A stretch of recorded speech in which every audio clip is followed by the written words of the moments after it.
Hi there, guys. Welcome to the lesson. Here we're going to talk specifically about the blueprint interface, okay? And the best way to do this is to create a new blueprint. So that's exactly what we'll do, and we'll talk you through the details, okay? So that's exactly what we'll do, and we'll talk you through the details. I'm here now in Unreal Engine 5, and I'm using the first person template. I've created a new project. I haven't changed anything. I've not adapted anything at all. It's just as it comes, the first person template here. So we're going to use this to start from scratch. Now here in Unreal Engine 5, to bring up the content browser, we use Control and Spacebar, and it brings it up just like this. Now I've created a folder called BP ArcViz, which is where we'll save the course materials, okay? So if you're ready, let's go. To create a blueprint, all you have to do is right click, and then right at the top, you can see blueprint class, or over here, you can press add, and at the top, blueprint class. Either way is fine. Here, it gives us a window asking us what type of blueprint we want to create. So you can see that there are quite a few different types of blueprints that we can create, some of which we'll talk about later. But let's create one with the actor blueprint, and we'll name it. We'll name it starting with BP underscore. And a good point to tell you here is that Epic Games recommends that all blueprints begin with the initials BP and then the underscore. So let me just add interface. So our blueprint has been created. I'll double click to open it. So here we'll have this window that's almost like a viewport of what our blueprint will look like visually. Now, every time you create a blueprint, it's like a mini project within our project. So it's treated by Unreal as something independent, okay? Now we can add many things to our blueprint within this editor. It's really cool. A nice and easy way to work visually, as we said in the previous videos. And this is going to store many features such as a static mesh. We can include a video, audio, and much more within the blueprint here. So here we have this viewport in front of us, which is like the viewport window of the main editor. Now, in the viewport, there's a mesh, and we also have here a short overview of what we're adding to the blueprint. So let's just familiarize ourselves before we go too deep later on in the course. The first item that I want to talk to you about is the component window over here. So what's the component window? Well, this is where we'll add components to our blueprint, different features, okay? Or different actors. So if we check the add tab, we can see that there are several different types of objects that we can add to our blueprint.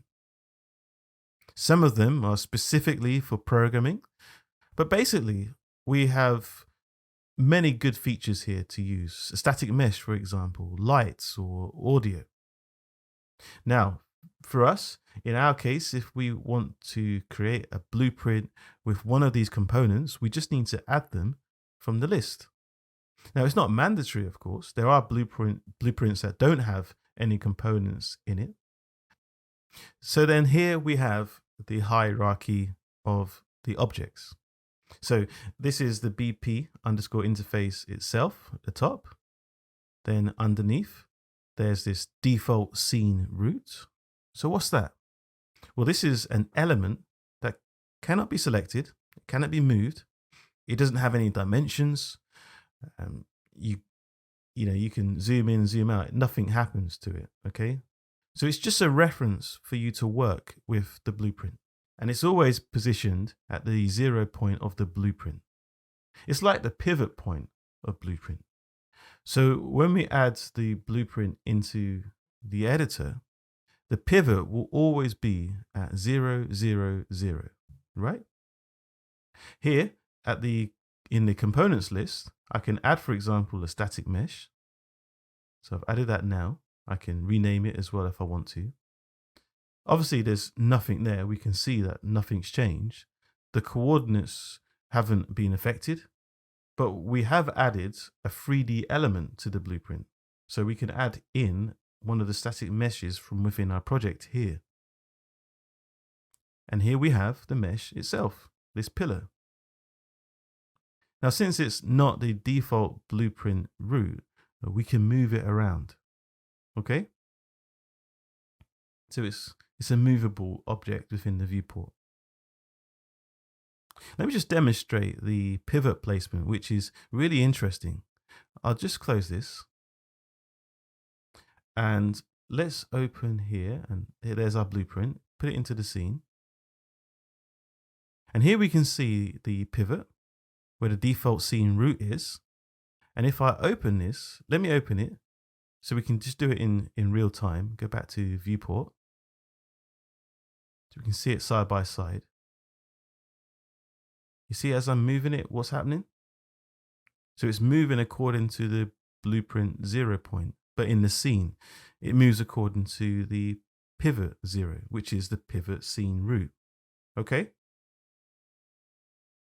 Okay, so let's take a look at another feature.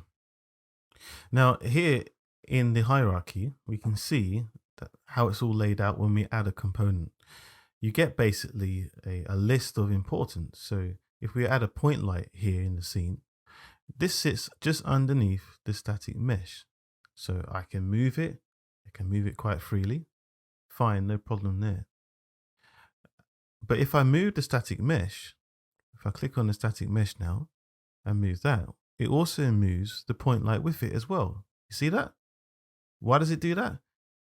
Well, basically because it's attached in list of the hierarchy. Okay. So if I want to change it, I can just click and drag and move it in the position. So it works similar to how things are parented to different assets.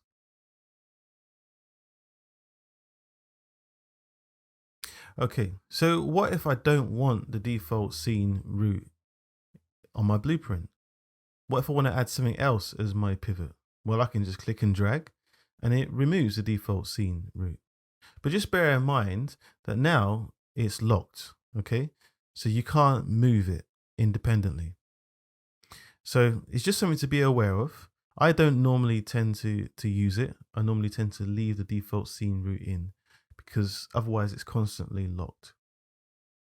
So here we've got the components window, and the components window allows us to do some cool things, add things in. Below we've got my blueprint. Here you have many blueprint programming elements listed. We'll go into more detail about how we can use them later. We also have the events below, the event graphs, which we'll talk about later too. We can create some functions, macros, and some famous variables, which we'll use a lot.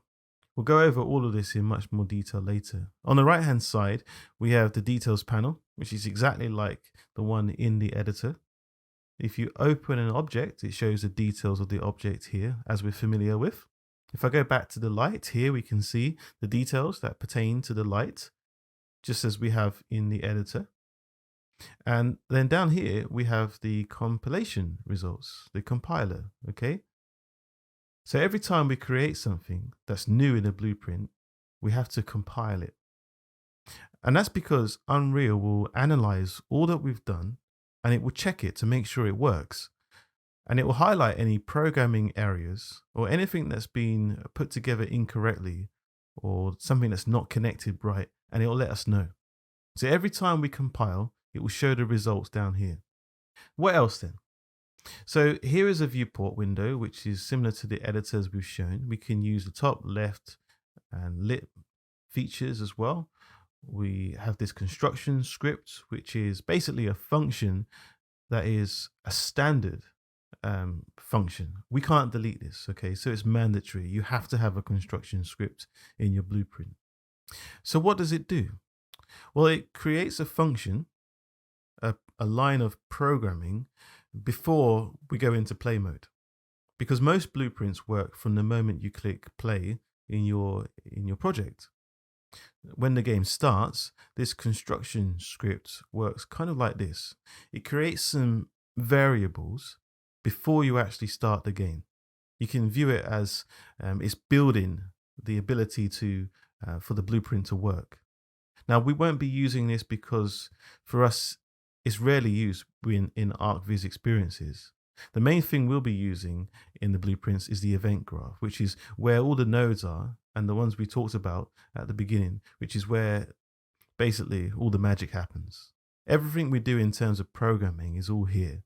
So here's where we'll spend most of our time with the nodes, and we'll be able to start working out what happens when we begin an event, such as this one here, the event begin play. We have other nodes here, how we can affect what happens when we overlap an area in the experience, and also when we click on certain things. But we'll talk about all of that in much more detail later on. Here we have our toolbar, and here is where we have the compile button, and we're going to be using that quite a lot during our course. This is what compiles everything, so it lets you know if everything is working, everything makes sense, and as we said, it gives us the results. And the save button as well, so we want to save everything quite frequently, don't we? Everything that we've been adjusted in the blueprint, and it works separately from the project. It just specifically saves the blueprint, okay? So if I save a blueprint and close Unreal, even if I don't save the project, the blueprint will still use the latest from the last time it was saved, okay? Just in case you want to go back. So it's a good thing to be aware of that. So up here we have the play button, which is the same as the play button in the main editor. If I click play here, it's going to run the game, but it's going to show me in simulation mode what's happening in the game, okay? So I'll be able to visually see how the blueprints are working. And we'll talk about this simulation method further on in the course as well, because it's very important and it's really useful for us to be able to understand. So basically, that's it now for this class. In the next class, we'll go a little deeper. Okay, see you soon.